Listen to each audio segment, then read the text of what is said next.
जास्त करताय, काय तुम्हाला वाटतं त्यात? मला वाटतं राजकारणात येऊन अभिनय करण्यापेक्षा आणि शेतकऱ्यांचा खोटा कैवार दाखवण्यापेक्षा शेतकरी बांधवांचा जो आक्रोश आहे हा पोचवण्याचा हा प्रामाणिक प्रयत्न करतो आणि मी माननीय मंत्री महोदयांचं मनापासून आभारी आहे की आपण या शेतकरी मोर्चाची या शेतकरी आक्रोश मोर्चाची दखल घेतात।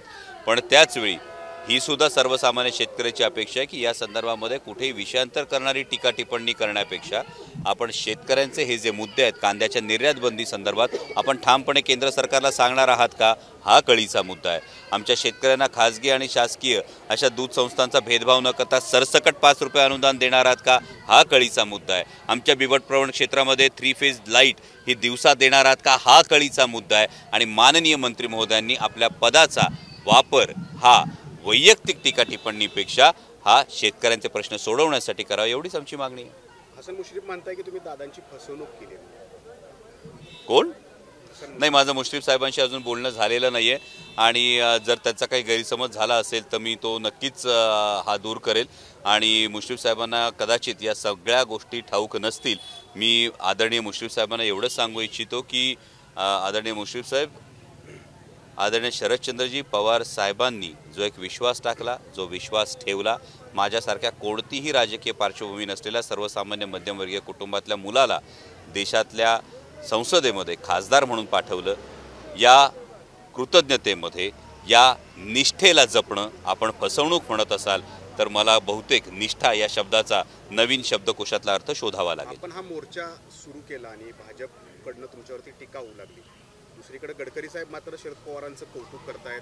पवार साहेबांसारखा नेता आत्ता तरी नाहीये असं ते म्हणतात। काय नेमकं घ्यायचं जनतेने यातनं? हे बघा, आदरणीय नितीनजी गडकरी साहेबांविषयी हा प्रत्येकाच्याच मनात, संपूर्ण देशाच्या मनात हा नितांत आदर आहे। म्हणजे शिरूर लोकसभा मतदारसंघात सुद्धा तब्बल 19,500 कोटी रुपयाच्या प्रकल्पाची निविदा, एकूण 3 हायवेज म्हणजे वाघोली ते शिक्रापूर असेल, तळेगाव चाकण शिक्रापूर असेल, नाशिक फाटा ते चांडोली असेल, याला गडकरी साहेबांनी मान्यता दिली आणि याची निविदा प्रक्रिया सुरू केलेली आहे। गडकरी साहेबांचं संसदेमध्ये जेव्हाही गडकरी साहेब बोलायला उभे राहतात, मी आज तागायत 4.5 वर्षामध्ये गडकरी साहेबांच्या विरोधात एक शब्दही कुणाला बोलताना ऐकलं नाही। इतकं सर्वसमावेशक पद्धतीने गडकरी साहेब काम करतात आणि त्यामुळे गडकरी साहेबांचा मी कायम असं म्हणतो उनकी बात ही अलग आहे। खरं तर इकडे आपण पाहतो की सरकारने जे प्रकल्प आहेत राज्याच्या बाहेर पळवले असं कुठेतरी विरोधकांकडून बोललं जातं। मात्र आज ज्या पद्धतीने देवेंद्र फडणवीसांनी म्हणजे परदेशातील सर्वात जास्त गुंतवणुकी महाराष्ट्रामध्ये झालेली आहे असा आढावा सादर केलेला आहे। कसं आहे की आकडेवारी ही सांगत राहणं याची महाराष्ट्राला अनेकदा सवय झालेली आहे, पण या आकडेवारीनंतर खरोखर नेमके किती रोजगार निर्माण होत आहेत हे जोपर्यंत होत नाही तोपर्यंत आजकाल विश्वास बसत नाही। कारण कधी कधी कसं होतं की भारतीय जनता पक्षाच्या विषयी एखादी गोष्ट अत्यंत विश्वासानं सांगितली जाते आणि नंतर काही महिन्यांनी भारतीय जनता पक्ष बिंदास सांगू शकतो वो तो जुमला था। हा अनुभव हा देशाला आहे। त्यामुळे माननीय देवेंद्रजींनी जी काही आकडेवारी सांगितली, एवढे उद्योगधंदे आले असतील तर 100% यासाठी मनापासून अभिनंदन आहे। महाराष्ट्र हा देशाला सर्वात जास्त टॅक्स देणारं हे राज्य आहे आणि त्या पद्धतीने महाराष्ट्राला जेव्हा जेव्हा अशा पद्धतीच्या परकीय गुंतवणुकीचं प्राधान्य मिळत जातं त्यावेळी महाराष्ट्राला प्राधान्य दिलं जावं ही आमची अपेक्षा आहे आणि त्यातून मात्र रोजगार नेमके किती निर्माण होणार हे सुद्धा सांगणं गरजेचं आहे। आज 2 भेटी झाल्या आहेत राज्यामध्ये, एक मुंबईत झाली आहे, मुख्यमंत्री राज ठाकरेंना भेटलेत आणि दुसरीकडे पवार साहेब बच्चू कडूंना भेटलेत। काय या भेटीमागचं रहस्य दिसते तुम्हाला? 2 अशा वेगवेगळ्या भेटी होत आहेत। मी संपूर्णपणे तुम्ही पाहतात शेतकरी आक्रोश मोर्चातच आहे, त्यामुळे या भेटींच्या मागे काय स्टोरी हे मला माहीत नाही, पण मला असं वाटतं की या भेटी राजकारणातली ही सुसंस्कृतता ही जपली गेली पाहिजे।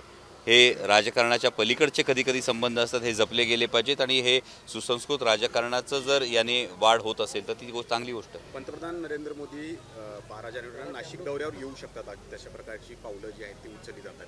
तुमचा हा मोर्चा सुरू आहे, अनेक प्रश्न जे आहेत ते थेट केंद्र सरकारशी निगडीत आहेत। आपण त्या ठिकाणी जाणार आहात, आपण इथं ते येत आहेत तर शेतकऱ्यांचे प्रश्न त्यांच्यासमोर। माननीय पंतप्रधान संसदेतच आम्हाला फारसे दिसले नाहीत आणि संसदेत जेव्हा आम्ही बोलायला गेलो तेव्हा आमची तोंड बंद केली। मला वाटतं आपल्या माध्यमांनीच ही बाजू लावून धरावी। माननीय पंतप्रधानांसमोर जेव्हा जेव्हा संधी मिळेल पुढच्या अधिवेशन काळात सुद्धा पुन्हा हे प्रश्न तोपर्यंत जर सुटले नाही तर ते सोडवण्यासाठी आवाज हा नक्की उठवला जाईल. पण आता तरी अपेक्षा एवढे मंत्री महोदय जर शेतकरी आक्रोश मोर्चाची दखल घेत असतील तर हे सगळे मंत्रीसुद्धा शेतकरी बॅकग्राऊंडमधूनच आलेले आहेत ना. यातले अनेक जण शेतकऱ्याचीच पोरं आहेत. त्यामुळे कुठेतरी ज्या काळ्या आईचे आपण कृतज्ञ आहोत त्या काळ्या आईची सेवा करणाऱ्या बळीराजासाठी स्वाभिमानानं महाराष्ट्रातले छत्रपतींचे मावळे जरी मंत्रिपदावर बसले असले तरी सुद्धा ते स्वाभिमानानं उभे राहतील आणि शेतकऱ्यांची बाजू ठामपणे मांडतील अशी महाराष्ट्राला अपेक्षा आहे. त्यांचे वाढलेले दौरे मग आपण त्यातनं अर्थ काय घ्यायचा आहे? शक्यतो सहजा असं दोन गोष्टी अशा म्हटल्या जातात की माननीय पंतप्रधानांचे जेव्हा दौरे वाढतात तेव्हा त्या राज्यातल्या निवडणुका लागलेल्या असतात. असा आत्तापर्यंतचा अनुभव आहे.